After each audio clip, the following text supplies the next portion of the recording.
Jim, let me ask you. I got to ask you a question about your book, though. Good.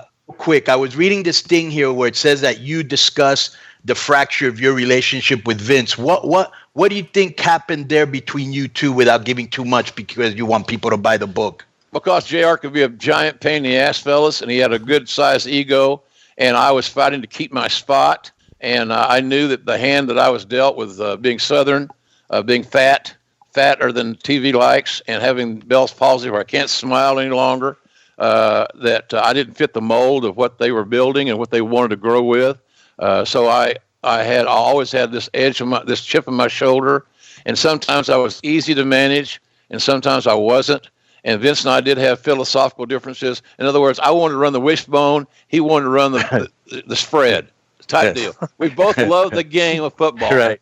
You know what I mean? But we had different philosophies. But that's a great analogy. You're Oklahoman, he was Texas. But look, he made me a great living and a good quality of life I have, whether I have AEW or not. Thank God I did meet Tony Khan, and I'm working there.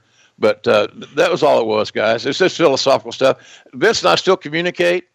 We laugh at things. We he's been really busy with his stuff. There's WrestleMania season, which it doesn't sound like it or feel like it, but thanks to this goddamn virus. But not the WWE's fault, but just the virus thing. And so that was kind of the deal.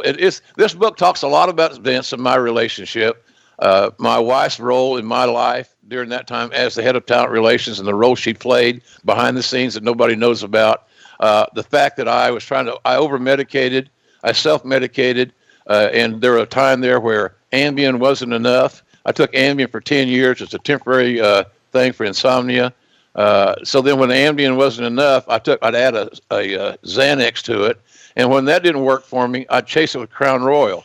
So you do that for a few years. You straighten your ass up, you get to work, then you come back home and you do detox. The stress and the pressure. And I've had every neurologist I've ever seen. The reason you've had 3 bouts of Bell's palsy is because of the way you process stress. And that's just my DNA. I didn't blame anybody for it. I'm not blaming my mom and dad. It's my DNA. But and then I got wise to that situation, and no more. I don't do any more opiates whatsoever, and thank God for that. But that was a lot of Jan's doing to get me. You know, cannabis is legal over there in Oklahoma now, right? Medical, yeah. I know about that.